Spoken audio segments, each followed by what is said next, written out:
chicken piccata, cheesy garlic bread.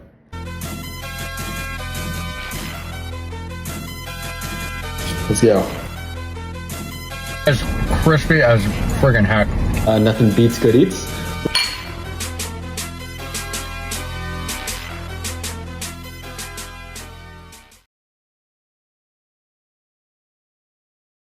For our meal, the first component we're going to prepare is the roasted garlic for our cheesy garlic bread.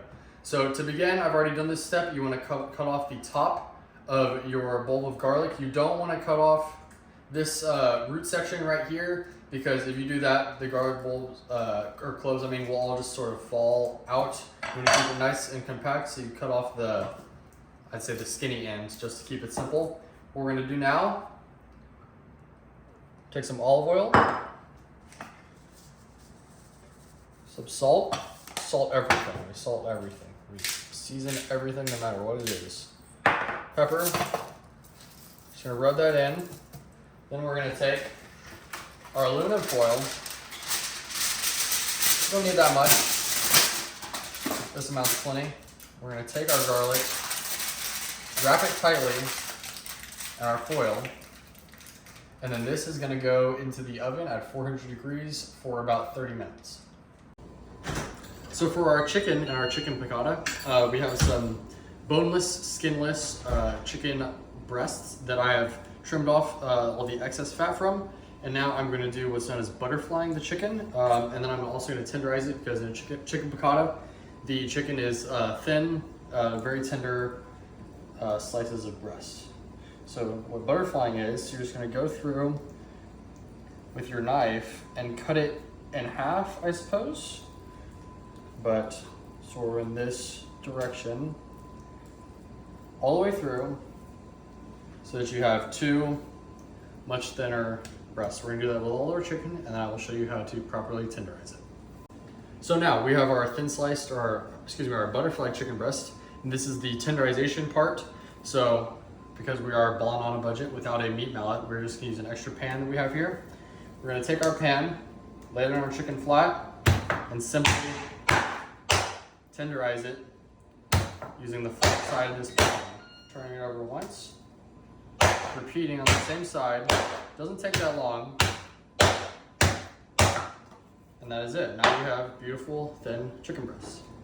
All right, so we have our nicely butterflied, beautifully thin chicken breast. So we're just gonna do a nice thin breading, because a chicken piccata doesn't need like a whole thing like we did with our Nashville hot. So we're just gonna Check out the video. take our chicken breasts, lay them in the flour, do just a nice coating both sides. Again, it doesn't have to be this like insanely thick breading, just a nice little coating of your spice mixture. Make sure you get it all in there. Some nicely coated chicken breast, and then just lay it on a nice mesh wired tray to just sit. And there we go. You have your chicken breast.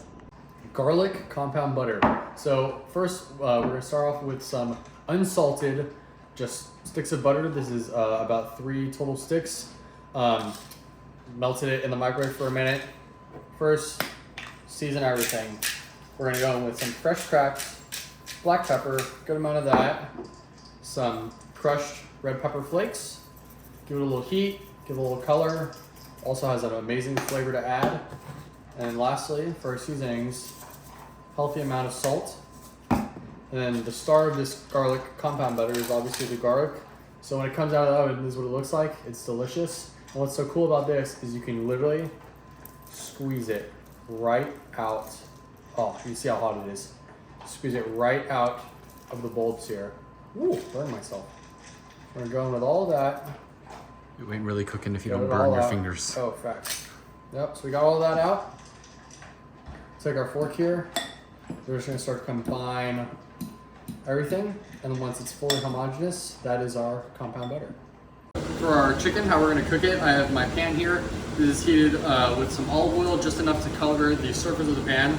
It's very hot, so we're gonna go in with our chicken. Immediately you hear that sizzle.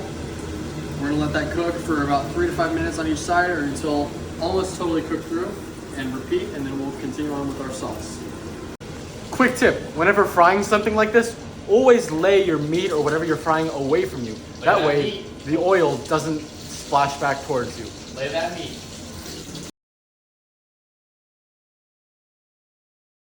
Cheesy garlic bread here is very simple. We have our gorgeous compressed butter. Ooh, that looks nice.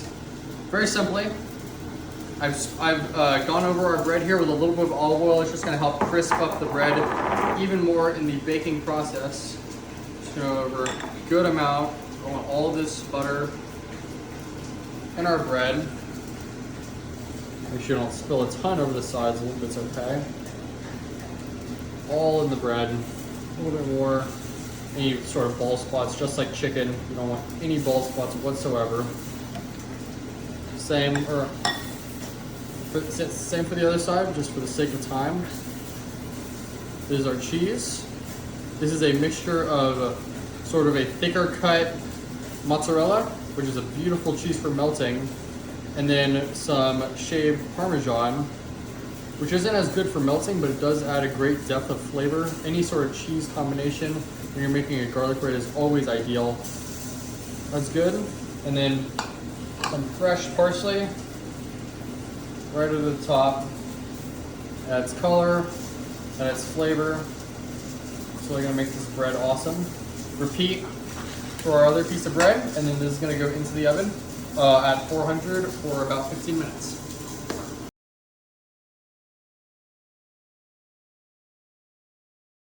That our delicious chicken is warming in the oven after it's been beautifully golden brownly cooked. We're going to take what's known as the fond, which is basically just the residue of whatever it is you've cooked previously in your pan. It's a little dry. We're going to go in with a little bit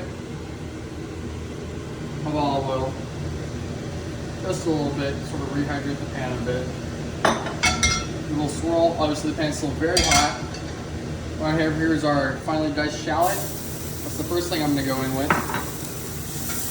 Immediately stir that around, keep it moving, just until fragrant.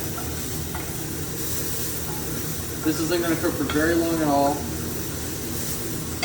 Now I put that in, I'm going to go in with my minced garlic. All of that.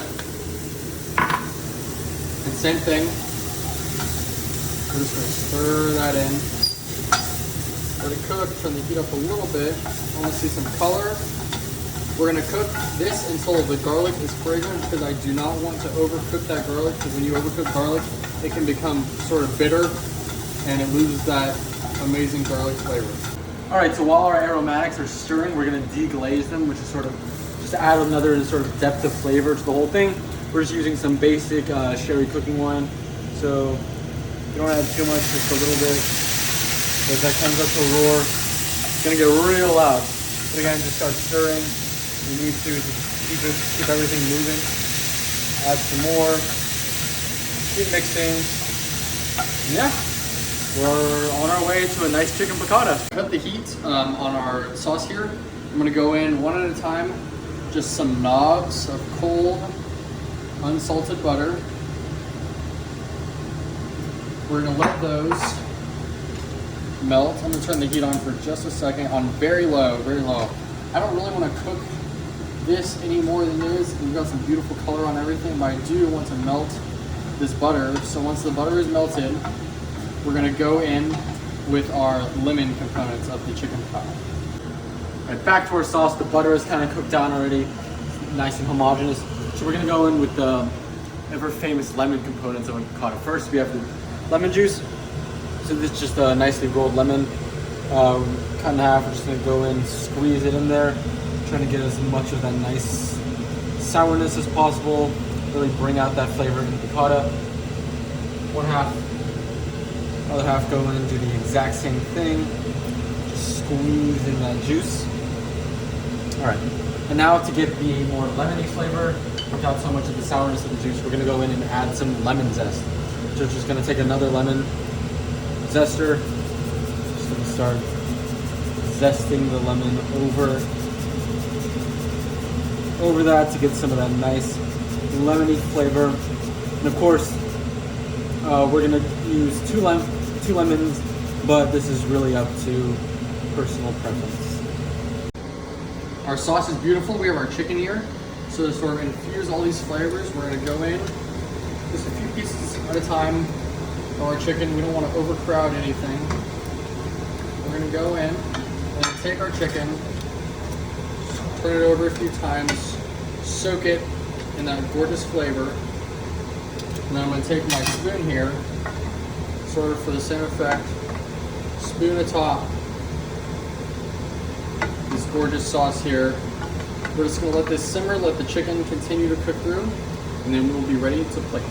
Coated chicken, and just real quick, we're gonna take our pasta, beautifully cooked, slightly undercooked actually, because my goal here, I want to finish cooking in our sauce, and notice how I'm letting some of that gorgeous pasta water in. It's gonna help emulsify our sauce so that it's not too thick and chunky. It's gonna be nice, even consistency. It's gonna be nice and creamy.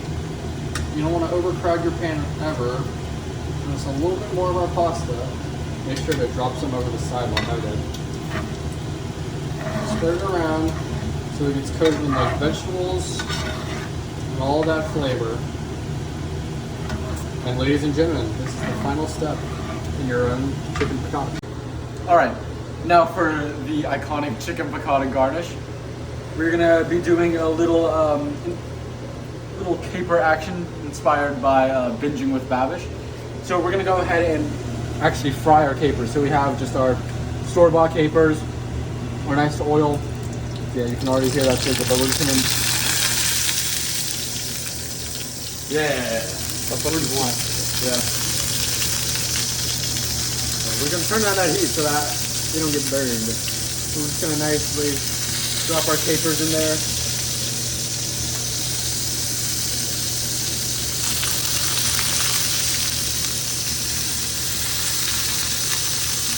Keep going until trust the pain in the process. These are gonna be really nice, really crispy, and add a whole lot to the dish.